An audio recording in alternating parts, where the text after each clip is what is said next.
While the legends were carving their names into history, a handful of artists made one unforgettable mark before drifting into the shadows. From Harold Dorman's bittersweet charm to Gene Black's haunting heartbreak, these are 12 forgotten one-hit wonders from 1960 that still deserve a place in our memories. Number 12, Look for a Star by Gary Mills. Look for a star for every... Sliding in at number 12 is Gary Mills' gentle crossover piece, Look for a Star, a song that slipped into American country radio in 1960 almost by accident. And life doesn't seem worth the living, and you don't... Released on Top Rank Records, it brushed the lower rungs of the country chart while finding stronger footing overseas. Though Mills was known mostly in the UK, this tune briefly made him a name in the States, giving listeners a soft, reassuring anthem during a year of rapid musical change. Behind the scenes, the song almost never reached Nashville. There's a friend who's waiting to guide you. It was originally written for a film soundtrack, and Mills' version wasn't even the first recording. Yet his became the one country DJs picked up, intrigued by its soothing melody.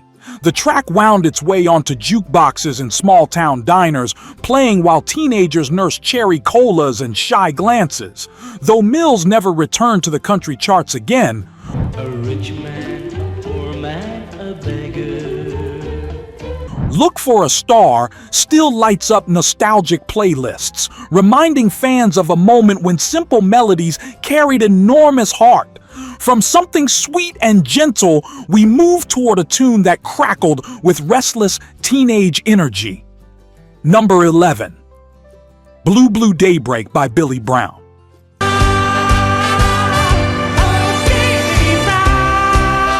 At number 11 comes Billy Brown's Blue Blue Daybreak, a lonesome tune that flickered briefly on the 1960 country charts before fading into the memory of only the most devoted vinyl collectors. It was all going accordingly to plan. Then what? Released on Decca Records, it cracked the top 40 with a sorrowful vocal delivery that set Brown apart from smoother Nashville crooners of the time. The strange twist in its history? Brown was initially signed as a rockabilly act and was never supposed to cut a pure country single. Leaving his lover and his family behind. Oh, Billy Brown. But after a scheduling mishap left a more prominent artist unable to record that day, Brown was ushered into the studio, handed the lyrics, and told, "Give it your best shot." That accidental session became his one true hit. Listeners across the rural South recall hearing it on early morning radio while preparing for chores, its soft picking and heartbroken lines drifting across quiet farmland.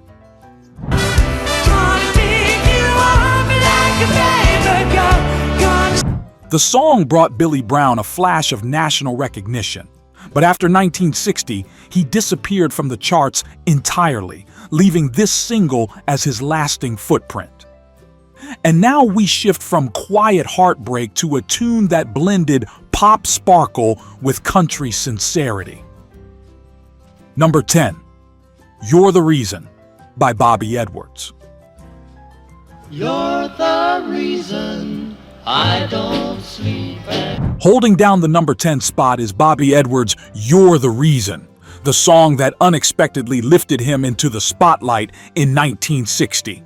Released through Crest Records, it climbed into the top 5 on the country chart and even crossed over to the Pop Hot 100, giving Edwards a brief taste of nationwide radio play. Toss and I turn, loving you so, how my heart... But its backstory is tangled with mystery.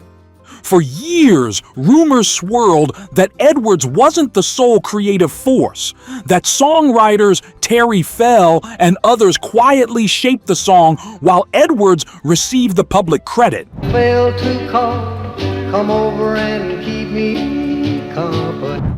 Industry insiders whispered about behind-the-scenes deals, but none of those details stopped fans from loving the record. The song played endlessly in truck stops, neon-lit honky-tonks, and late-night AM stations.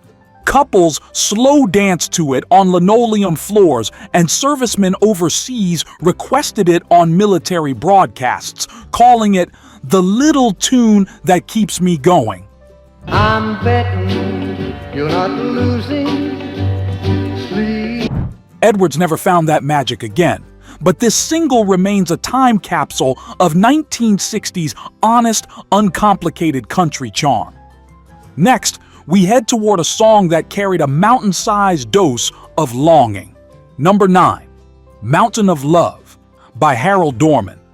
We were in love, high on the mountain of love.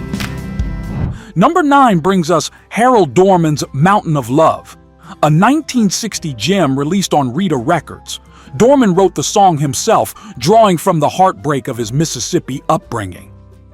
It reached the top 25 on the pop chart and received modest country airplay, giving Dorman a brief brush with fame before the industry moved on without him. A fascinating twist. The recording you know almost didn't survive. The way I feel is a doggone pity. Teardrops. The master tape was reportedly damaged during production, and engineers scrambled to salvage what they could. The slightly hollow sound on the final pressing became part of its signature charm. Listeners remember hearing it on jukeboxes and roadside cafes, the kind of places where coffee was strong, biscuits were hot, and stories flowed freely.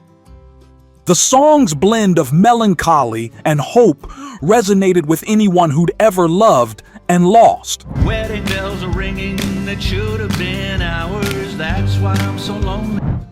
Though other artists later found bigger success covering it, like Johnny Rivers and Charlie Pride, Dorman's original remains a beloved, if overlooked, milestone.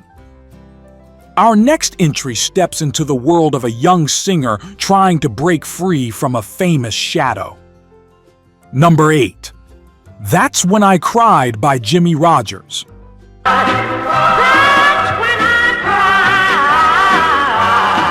Snow landing at number 8 is That's When I Cried by Jimmie Rodgers Snow, released on RCA Victor in 1960.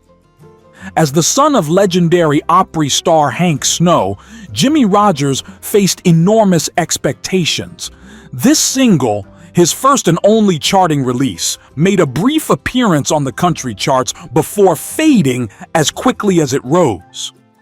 The story behind it carries a dose of showbiz tension. Snow struggled with the weight of his father's name, determined to carve out a sound uniquely his own. Someone was getting married, so When he entered the studio for this track, he insisted on a raw, emotional delivery instead of the crisp Nashville polish producers wanted. That disagreement reportedly caused friction, but ultimately created the unique, heartfelt performance captured on record. Fans recall hearing it during quiet nighttime radio hours, when lonely truckers rolled down long stretches of highway. Its tear-soaked vocals made it a companion for the road-weary. I thought it over good last night and I felt sorry. Even though Snow later turned his life toward ministry, this one hit remains a glimpse of the artist he might have become. And from a son seeking his own voice, we move to a group whose hit felt like a lightning strike out of nowhere. Number 7. Hot Rod Gal by Daryl Rhodes and the Delaires. But in the car, In the number 7 spot comes the lively Hot Rod Gal by Daryl Rhodes and the Delaires. Released on the Small Jody Records label, it raced briefly across regional country charts in 1960 before burning out just as fast. get me on. You get me on. The band, known mostly for surf-tinged rockabilly, stumbled into country success with this one energetic single. The song's creation is full of quirks. Legend has it that Rhodes wrote the track in the back of a diner on a napkin while watching a young waitress zip between tables. The Delairs slapped together a demo in a garage, which somehow landed in the hands of a regional DJ who decided to give it a spin.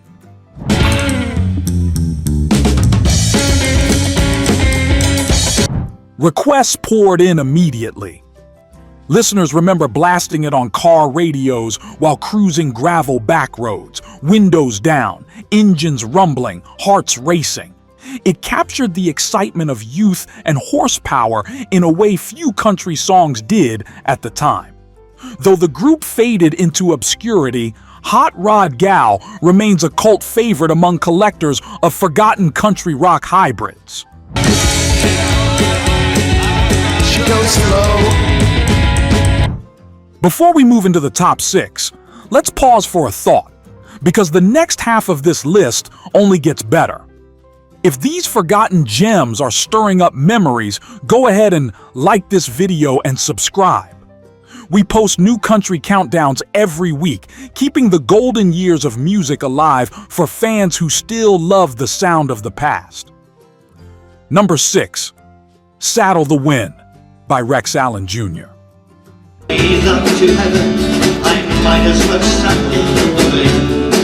At number 6 is Saddle the Wind, one of the earliest recordings attributed to a young Rex Allen Jr., though it charted before he found real fame years later.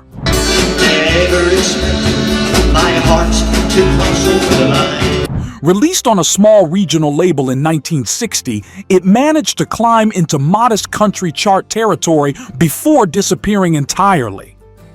What makes this track interesting is the confusion surrounding its authorship. For decades, collectors debated whether Allen Jr. or his father, Rex Allen Sr., actually sang the original release.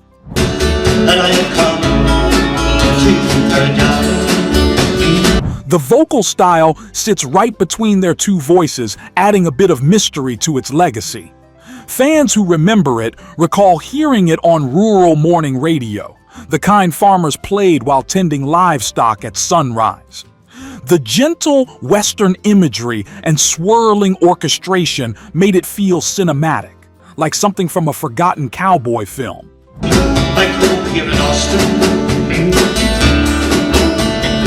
Allen Jr. would go on to have a successful career, but Saddle the Wind remains a rare early spark, one that quietly hinted at the artist he would become. From the drifting winds of the West, we turn toward a song soaked in heartbreak and lyrical grit. Number 5, Loving You Was Worth This Broken Heart by Don Deal. Loving you was worth this broken heart. Number 5 takes us into the tender ache of Don Deal's Loving You Was Worth This Broken Heart, released on Capitol Records. It cracked the country charts in 1960, giving Deal his only brush with national attention. Perhaps I should be sorry, you and I. His soft, yet strained vocals carried a sincerity that resonated with listeners looking for something raw and relatable. Behind the scenes, Deal fought fiercely to keep the song from being reworked by Nashville's house arrangers. Producers pushed for added strings and backup singers, but Deal wanted the track stripped down. Perhaps I should be sorry, you and I. In the end, a compromise was reached: minimal polish, maximum emotion. Fans remember hearing it late at night on AM stations, often introduced by DJs who called it the quiet heartbreaker. Couples slow danced to it in VFW halls and small-town dance nights, swaying under dim lights and fading banners. And you was worth this ache that I can't seem to. Though Deal never found broader success, this track survives as a delicate reminder of how one honest moment can outshine an entire career. And now we shift from gentleness to a story filled with heartbreak of a different kind, loneliness in its purest form. Number 4, Lonely Man by Carl Ballou. Well, the face that's staring at me in the mirror ain't. Securing the number 4 spot is Carl Ballou's Lonely Man.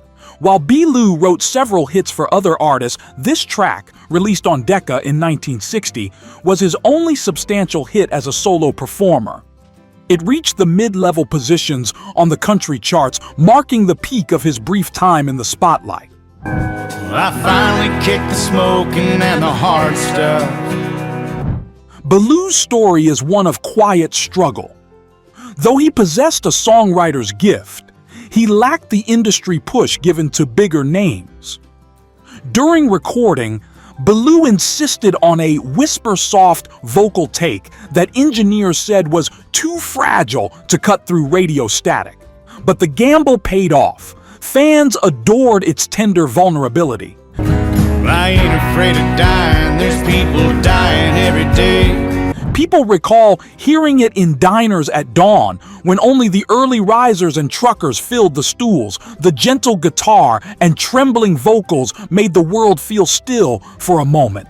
Though Ballou continued writing songs for others, Lonely Man remains his lone personal claim to chart fame. And there's people dying every day. I'm afraid of where I failed.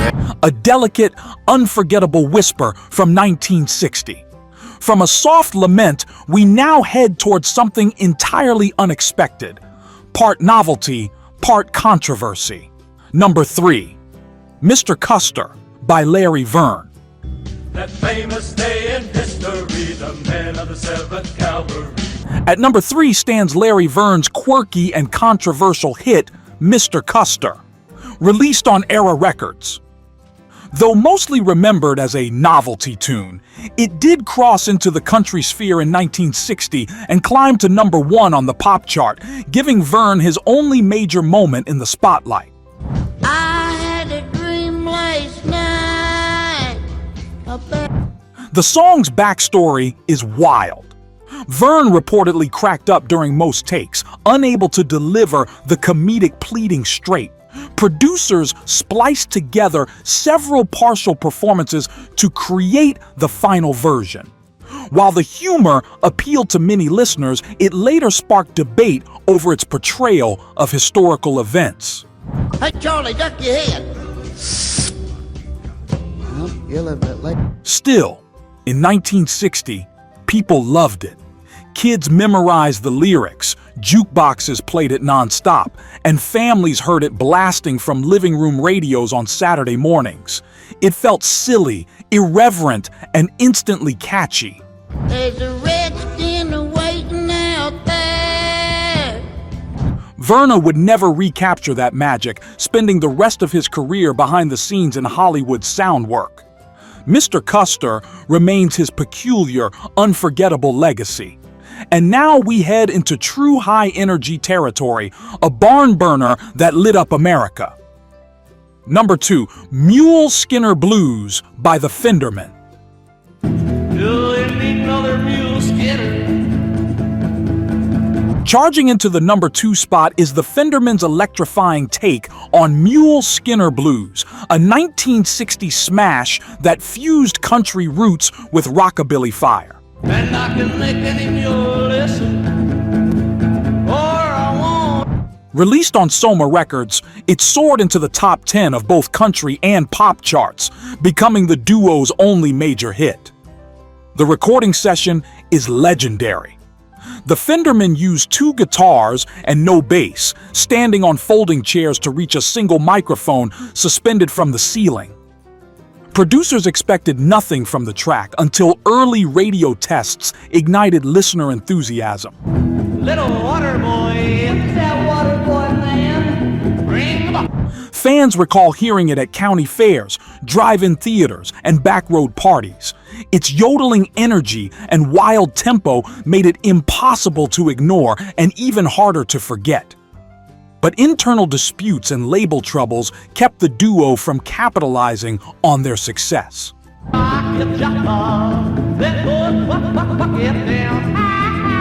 After Mule Skinner Blues, their bright flame flickered out as quickly as it appeared, leaving just one unforgettable hit behind. And now, for the top spot, one of the most haunting one-hit wonders of the entire decade. Number 1, He'll Have to Stay by Gene Black. A friend there with you, he'll have to go. Claiming the number 1 position is Gene Black's emotionally piercing He'll Have to Stay, released on Capitol Records. This 1960 answer song, created in response to Jim Reeves' He'll Have to Go, shot to number 4 on the country chart and number 6 on the pop chart, giving Black instant national recognition. A little closer to the phone. The drama behind the scenes adds to its allure. Black was a shy vocalist who nearly turned down the recording session due to nerves. Producers persuaded her to try just one take, and that take became the final version. Its trembling honesty captured the hearts of listeners everywhere. You can't say the words I want to hear. People remember hearing it on jukeboxes in smoky bars where lonely patrons nursed drinks and stared into dim corners, letting the song echo their own heartbreak. Radio hosts praised its rare perspective, a woman's voice answering one of the era's most iconic male ballads. Let's pretend that we're together all alone. Though Gene Black never charted again, this single remains an exquisite snapshot of 1960s emotional landscape. If you've enjoyed this trip back in time, don't forget to like and subscribe for more country classics every week. And there you have it, 12 forgotten one-hit wonders from 1960, each one a brief spark that left its own mark on country music's long and winding story. These artists may not have built towering careers, but for a moment, their voices echoed across jukeboxes, radios, and quiet, small-town nights. Thank you for joining us on this nostalgic journey. Next time, we're stepping forward into 12 forgotten one-hit country wonders from 1956. A year filled with rising stars, crossover surprises, and songs that helped shape a new decade of country sound. Until then, keep the memories close and the music closer.